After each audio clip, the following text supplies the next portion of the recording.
முக்கிய செய்திகள். தலைமை தேர்தல் ஆணையர் இன்று தமிழகம் வருகை.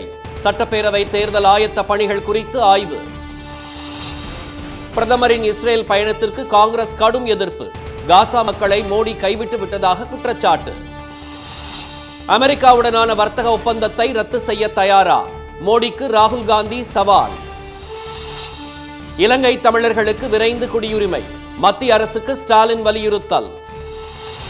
டிரம்பின் நடவடிக்கைகளால் உலக வர்த்தக சந்தையில் குழப்பம். அமெரிக்க அதிபருக்கு ஐரோப்பிய யூனியன் கடும் கண்டனம்.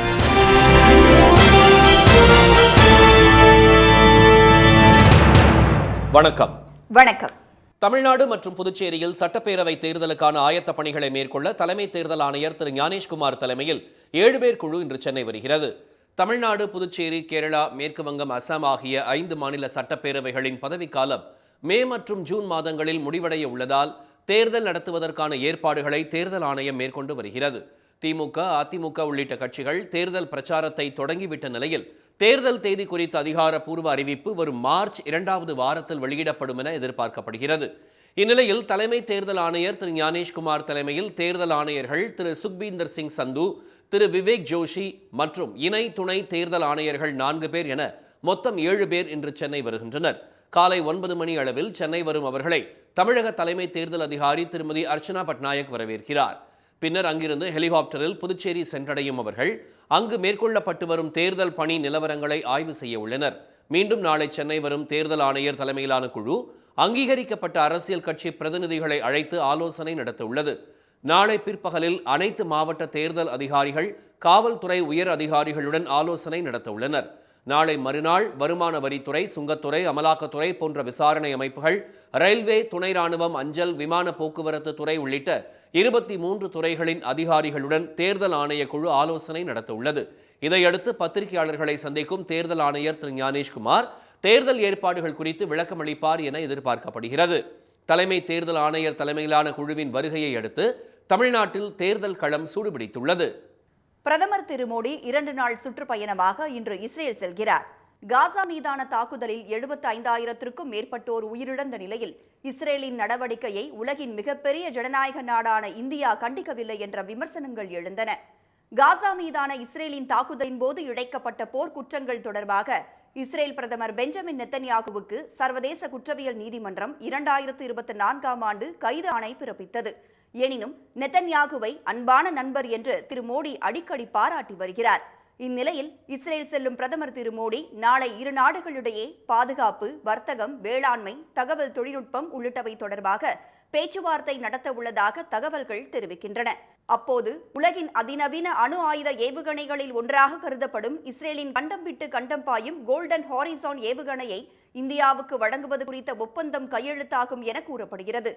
சுதர்ஷன் சக்ரா என்ற உள்நாட்டு வான் பாதுகாப்பு கவசத்தை உருவாக்க இந்தியா திட்டமிட்டு வரும் சூழலில் இஸ்ரேலின் அயன் டோம் வசதியை வானிலை மற்றும் வான் பாதுகாப்பு சேவைக்கு பயன்படுத்த இந்தியா விரும்புகிறது. மேலும் காசா விவகாரம் மற்றும் யுக்ரைன் போர் உள்ளிட்ட பல்வேறு பிரச்சனைகள் குறித்தும் இரு தலைவர்கள் ஆலோசனை மேற்கொள்வார்கள் என தகவல்கள் தெரிவிக்கின்றன. இதனிடையே காசா மக்களை பிரதமர் திரு மோடி கைவிட்டு விட்டதாக காங்கிரஸ் பொதுச் செயலாளர் திரு ஜெய்ராம் ரமேஷ் குற்றம் சாட்டியுள்ளார்.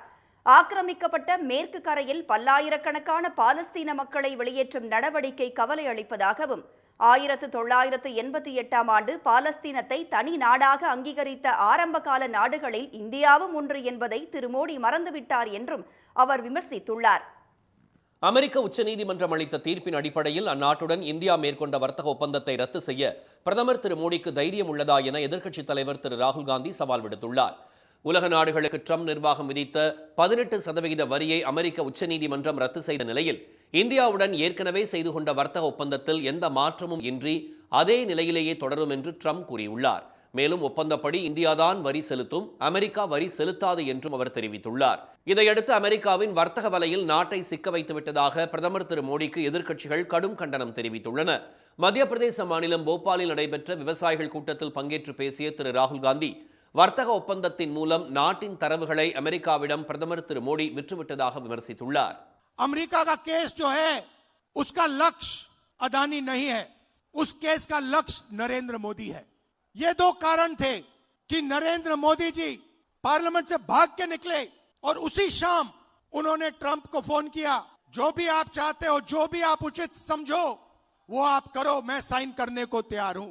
देश को बेच दिया कि नरेंद्र मोदी कॉम्प्रोमाइज्ड है, नरेंद्र मोदी को फंसा दिया गया है और नरेंद्र मोदी ने दबाव में आकर यह डील की है। அமெரிக்கா இந்தியா இடையேயான வர்த்தக ஒப்பந்தம் இந்திய விவசாயிகளுக்கு எதிரானது என்றும் நமது விவசாயிகளின் இதயத்தை குத்தும் அம்பு போன்றது என்றும் திரு ராகுல் காந்தி குறிப்பிட்டுள்ளார். இந்த ஒப்பந்தம் விவசாயம் மட்டுமின்றி ஜவுளித்துறையையும் கடுமையாக பாதிக்கும் என்று கூறிய திரு ராகுல், அமைச்சரவையின் ஆலோசனையின்றி அவசரமாக ஒப்பந்தம் மேற்கொள்ளப்பட்டுள்ளதாகவும் குற்றம் சாட்டினார். அமெரிக்க பருத்தி, மக்காச்சோளம், சோயா மற்றும் பருப்புகளுக்கு இந்திய சந்தை தாராளமயமாக திறந்துவிடப்பட்டுள்ளது என்றும் அவர் கூறியுள்ளார். எப்ஸ்டீன் கோப்புகள் மற்றும் அதானி மீதான வழக்கு போன்றவற்றால் ஏற்பட்ட நெருக்கடி காரணமாகவே பிரதமர் இந்திய நலனை விட்டுக் கொடுத்து விட்டதாகவும் அவர் விமர்சித்துள்ளார். எனினும் திரு ராகுல் காந்தியின் குற்றச்சாட்டுகள் அனைத்தும் ஆதாரமற்றவை என்றும் அரசியல் உள்நோக்கத்துடன் கூறப்படுபவை என்றும் பாஜக கூறியுள்ளது. இந்திய மண்ணில் வசித்து வரும் இலங்கை தமிழர்களுக்கு மத்திய அரசு விரைந்து குடியுரிமை வழங்க வேண்டும் என முதலமைச்சர் திரு மு க ஸ்டாலின் வலியுறுத்தியுள்ளார்.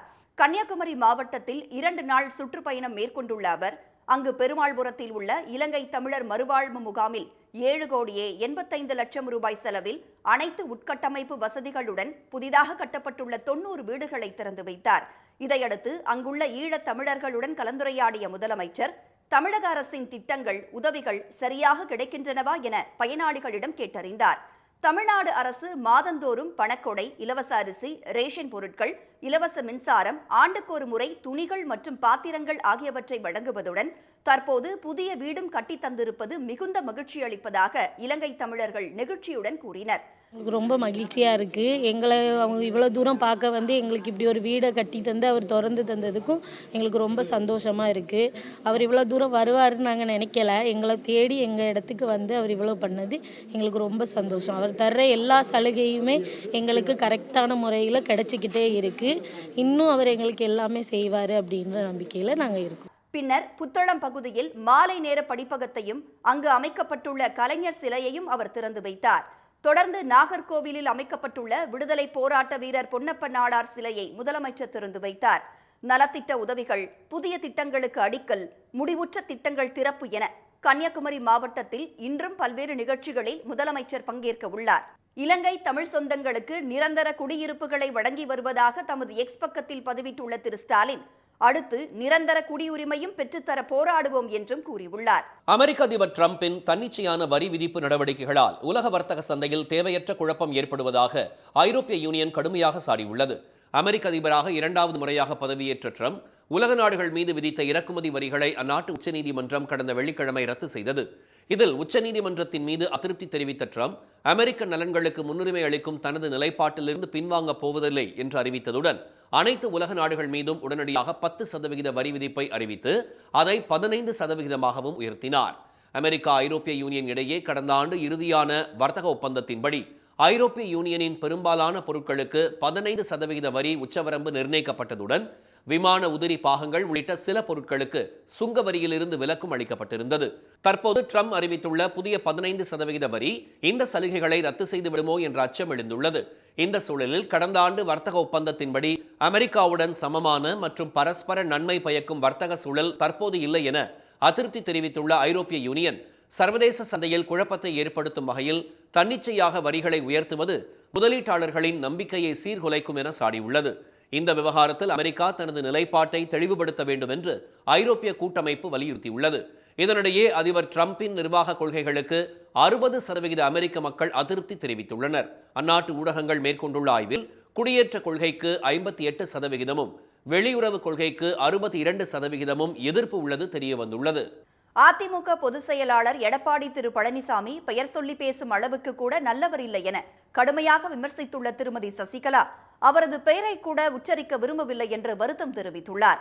முன்னாள் முதலமைச்சர் ஜெயலலிதாவின் தோழியாக வலம் வந்த அவர் ராமநாதபுரம் மாவட்டம் கமுதி அருகே களம் காண்போம் என்ற பெயரில் நேற்று மாநாடு ஒன்றை நடத்தினார்.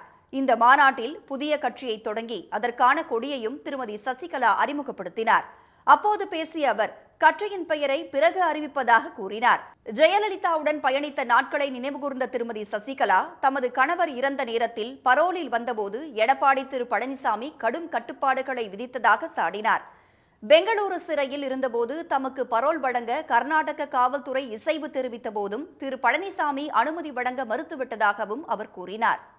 எனக்கு அந்த ஊர் ஜெயில் தான் பரோல் கொடுக்கணும். அவங்க 15 நாள் கொடுத்துட்டாங்க. ஆனால் இங்கேருந்து பதில் வர மாட்டேங்குது. நம்ம உட்கார வச்சுட்டு போன அரசாங்கத்துலேருந்து பதில் வரல. அங்கே கமிஷனர் மெட்ராஸ்லேருந்து என்ன சொல்கிறாரு, சிஎம்ஏ சொல்கிறாரு 5 நாளைக்கு மேலே கொடுக்க வேண்டான்னு. அதுக்கப்புறம் அவர் மறைஞ்சதுக்கு பிறகு தகவல் வருது, அதுக்கும் 15 நாள் கொடுக்க முடியாது, 10 நாள் தான். இந்த மாதிரி நிறைய விஷயங்களில் நீங்கள் பார்த்தீங்கன்னா உட்கார வச்சவங்கள ஒரு பக்கம் முதுகுல ஒரு பக்கம் முன்புல எவ்வளவு ஈட்டியால் குத்துவாங்களோ அந்த அளவுக்கு பண்ணிட்டாங்க. இதனிடையே திருமதி சசிகலாவுக்கு 0.1% வாக்கு கூட இல்லை என அமமுக பொதுச் செயலர் திரு டிடிவி தினகரன் விமர்சனம் செய்துள்ளார். நெல்லை மாவட்டம் நாங்குநேரியில் நேற்று செய்தியாளர்களை சந்தித்த அவர் புதிய கட்சிகளால் தங்கள் கூட்டணிக்கு எந்த பாதிப்பும் ஏற்படாது என கூறினார். தங்கள் தோட்டத்தில் நெல்மணிகள் விளைந்து அறுவடைக்கு தயாராக உள்ளதாக தெரிவித்த திரு டிடிவி தினகரன் பதர்களால் எந்த பாதிப்பும் இல்லை என்றார். பறவைகள் நெல்மணிகளை சிறிதளவு கொத்தி செல்வதால் எந்த பாதிப்பும் ஏற்படாது என்றும் அவர் கூறினார். கேரள மாநிலத்தின் பெயரை கேரளம் என மாற்றுவதற்கான அம்மாநில அரசின் பரிந்துரைக்கு மத்திய அமைச்சரவை ஒப்புதல் வழங்கியுள்ளது. கேரளா என்ற பெயரை கேரளம் என மாற்றக் கோரி கடந்த 2023ஆம் ஆண்டு ஆகஸ்ட் மாதம் அம்மாநில சட்டப்பேரவையில் ஒருமனதாக தீர்மானம் நிறைவேற்றப்பட்டது. ஆனால் அப்போது இத்தீர்மானத்தை நிராகரித்த மத்திய உள்துறை அமைச்சகம் அதனை திருப்பி அனுப்பியது. இதனைத் தொடர்ந்து 2024ஆம் ஆண்டு உரிய திருத்தங்களுடன் மற்றொரு தீர்மானம் மாநில சட்டப்பேரவையில் நிறைவேற்றப்பட்டு மத்திய அரசுக்கு அனுப்பி வைக்கப்பட்டது. இந்நிலையில் பிரதமர் திரு மோடி தலைமையில் மத்திய அமைச்சரவை கூட்டம் டெல்லியில் நேற்று நடைபெற்றது. கூட்டத்திற்கு பிறகு செய்தியாளர்களை சந்தித்த தகவல் மற்றும் ஒலிபரப்புத்துறை அமைச்சர் திரு அஸ்வினி வைஷ்ணவ் அரசியலமைப்பு சட்டப்பிரிவு 3 படி மாநிலத்தின் பெயரை மாற்றக் கோரி கேரள மாநில சட்டப்பேரவையில் இருந்து அனுப்பி வைக்கப்பட்ட மசோதாவுக்கு மத்திய அமைச்சரவை ஒப்புதல் வழங்கியிருப்பதாக கூறினார். அம்மாநில சட்டப்பேரவைக்கு விரைவில் தேர்தல் அறிவிக்கப்பட உள்ள நிலையில் மத்திய அரசு கேரள மாநிலத்தின் பெயரை மாற்ற ஒப்புதல் அளித்திருப்பது குறிப்பிடத்தக்கது.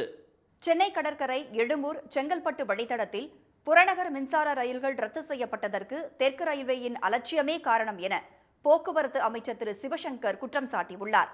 சென்னை எழும்பூர் ரயில் நிலையத்தில் நடைமேடை புதுப்பிப்பு பணிகள் காரணமாக சென்னை கடற்கரை, தாம்பரம், செங்கல்பட்டு வழித்தடத்தில் ரயில் சேவைகள் குறைக்கப்பட்டிருப்பதால் லட்சக்கணக்கான பயணிகள் கடும் அவதிக்குள்ளாகியுள்ளனர். இதற்கு பயணிகள் கடும் எதிர்ப்பை பதிவு செய்துள்ள நிலையில் திமுக மற்றும் காங்கிரஸ் நாடாளுமன்ற உறுப்பினர்கள் மத்திய அமைச்சர் திரு அஸ்வினி வைஷ்ணவ் பிரச்சினைக்கு தீர்வு காண நடவடிக்கை எடுக்க வேண்டும் என்று வலியுறுத்தியுள்ளனர். இந்நிலையில் எவ்வித முன்னெச்சரிக்கை நடவடிக்கையும் இன்றி எழும்பூர் ரயில் நிலையத்தில் உள்ள ரயில் தண்டவாளங்கள் மற்றும் நடைமேடைகளில் சீரமைப்பு பணிகள் துவங்கப்பட்டுள்ளதாகவும் இது தொடர்பாக முறையான அறிவிப்பு தெற்கு ரயில்வேயிடமிருந்து மாநகர போக்குவரத்து கழகத்திற்கு வழங்கப்படவில்லை என்று போக்குவரத்து துறை அமைச்சர் திரு சிவசங்கர் சாடியுள்ளார். புறநகர் ரயில் சேவைகள் இயக்கம் குறைக்கப்பட்ட தகவல் வெளியானவுடன் மாநகர போக்குவரத்து கழகம் மூலம் 60 கூடுதல் பேருந்துகள் இயக்கப்பட்டன என்றும் தெற்கு ரயில்வே மாநகர போக்குவரத்து கழகத்திற்கு உரிய தகவல் அளித்திருந்தால் மற்றும் உரிய ஆலோசனை கூட்டங்கள் நடத்தப்பட்டு இருந்தால் பயணிகள் பாதிக்காத வகையில் நடவடிக்கை எடுக்கப்பட்டிருக்கும் என்றும் அமைச்சர் கூறியுள்ளார். பயணிகள் சிரமம் இல்லாமல் பயணிக்க மாநகர போக்குவரத்து கழகத்தின் மூலம் ஏற்பாடுகள் செய்யப்படும் என்றும் அவர் தெரிவித்துள்ளார். கிருஷ்ணகிரி மாவட்டத்தில் பூச்சி தாக்குதல் காரணமாக மாம்பூக்கள் கருகி உதிர்ந்து வருவதால் விவசாயிகள் கவலையடைந்துள்ளனர். மாங்கனி உற்பத்திக்கு தனி பெயர் பெற்ற இம்மாவட்டத்தின் ஊத்தங்கரை, போச்சம்பள்ளி சுற்றுப்பகுதிகளில் சுமார் 32,000 ஹெக்டேர் பரப்பளவில் மா சாகுபடி செய்யப்பட்டுள்ளது. இந்நிலையில் பருவநிலை மாற்றம் காரணமாக முன்கூட்டியே மாமரங்களில் பூக்கள் பூக்க துவங்கியுள்ளன. ஏக்கருக்கு பல ஆயிரம் ரூபாய் செலவு செய்து மருந்து தெளித்தும் தத்துப்பூச்சி மற்றும் சாறு உறிஞ்சி பூக்களின் தாக்குதலால் மாம்பூக்கள் மரங்களிலேயே கருகி வருவதாக விவசாயிகள் வேதனை தெரிவித்துள்ளனர். கிட்டத்தட்ட ஒரு 200 ஏக்கராக்கு மேலே மாஞ்செடி சாகுபடி பண்ணுறாங்க. நல்லா பூ எடுத்துச்சு சார். பூ எடுத்து ஒன்றுமே இல்லை, பனி பொழிவு, இந்த தத்துப்பூச்சியெல்லாம் டேமேஜ் ஆகிடுச்சு செக்கியம். அதனால் இப்போ 4-5 வருஷமாக எங்களுக்கு ரொம்ப நஷ்டம் ஆகுது.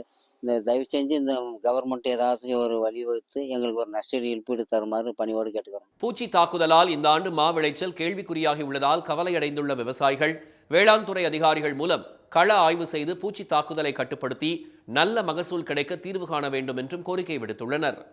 சேலம் வஉசி மலர் சந்தையில் நீதிமன்ற உத்தரவுப்படி ஆக்கிரமிப்புகளை அகற்ற வந்த அதிகாரிகளை முற்றுகையிட்டு நடைபாதை பூ வியாபாரிகள் கடும் வாக்குவாதத்தில் ஈடுபட்டதால் பரபரப்பு நிலவியது.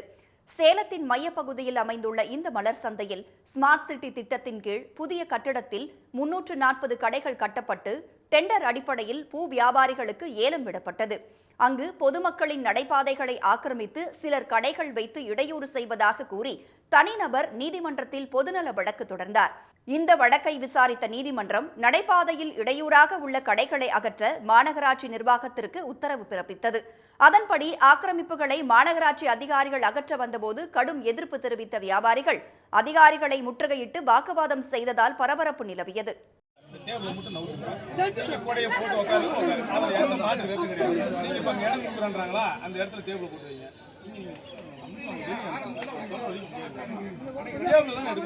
வாக்குவாதம் செய்தவர்களுடன் மாநகராட்சி அதிகாரிகள் பேச்சுவார்த்தை நடத்தி சமரசம் செய்து அனுப்பி வைத்தனர். தமிழ்நாடு மற்றும் புதுச்சேரியில் ஓரிரு இடங்களில் மார்ச் 2ஆம் தேதி வரை மிதமான மழை பெய்ய வாய்ப்புள்ளதாக சென்னை வானிலை ஆய்வு மையம் தெரிவித்துள்ளது. கோடை வெயில் மாநிலம் முழுவதும் சுட்டெரிக்க தொடங்கியுள்ள நிலையில் ஒரு சில இடங்களில் பெய்த மழையால் விவசாயிகள் மகிழ்ச்சி அடைந்துள்ளனர். திண்டுக்கல் மாவட்டம் வத்தலகுண்டு பட்டிவீரன்பட்டியில் சூறைக்காற்றுடன் பெய்த மழையால் சாலைகளில் தண்ணீர் பெருக்கெடுத்தது. திருப்பூர் மாவட்டம் அவிநாசி சுற்றுவட்டார பகுதிகளில் மிதமான மழை பெய்துள்ளது. தென்காசி மாவட்டம் சங்கரன்கோவிலில் பலத்த இடி மின்னலுடன் கனமழை பெய்துள்ளது. தேனி மாவட்டம் பெரியகுளம் மற்றும் போடி சுற்றுவட்டார பகுதிகளில் பெய்த மழையால் உழவர்கள் மகிழ்ச்சி அடைந்துள்ளனர். இந்நிலையில் தென்கிழக்கு அரபிக்கடல் பகுதிகளின் மேல் வளிமண்டல கீழடுக்கு சுழற்சி நிலவுவதால் தமிழ்நாட்டின் ஓரிரு இடங்களிலும் புதுச்சேரி, காரைக்கால் பகுதிகளிலும் மார்ச் 2ஆம் தேதி வரை மிதமான மழைக்கு வாய்ப்புள்ளதாக வானிலை மையம் கூறியுள்ளது. மீண்டும் முக்கிய செய்திகள். சட்டப்பேரவை தேர்தலுக்கான ஆயத்த பணிகளை மேற்கொள்ள தலைமை தேர்தல் ஆணையர் ஞானேஷ்குமார் தலைமையில் 7 பேர் குழு இன்று சென்னை வருகிறது. அமெரிக்காவுடன் இந்தியா மேற்கொண்ட வர்த்தக ஒப்பந்தத்தை ரத்து செய்ய பிரதமர் மோடிக்கு தைரியம் உள்ளதா என ராகுல் காந்தி சவால் விடுத்துள்ளார். இந்திய மண்ணில் வசித்து வரும் இலங்கை தமிழர்களுக்கு மத்திய அரசு விரைந்து குடியுரிமை வழங்க வேண்டும் என ஸ்டாலின் வலியுறுத்தியுள்ளார். இத்துடன் இந்த செய்திகள் நிறைவடைந்தன. மீண்டும் சன் டிவியில் செய்திகள் மாலை 6 மணிக்கு. செய்திகளை உடனுக்குடன் தெரிந்து கொள்ள QR கோடை ஸ்கேன் செய்து சன் நியூஸ் வாட்ஸ்அப் சேனலில் இணைந்திருங்கள். வணக்கம். வணக்கம்.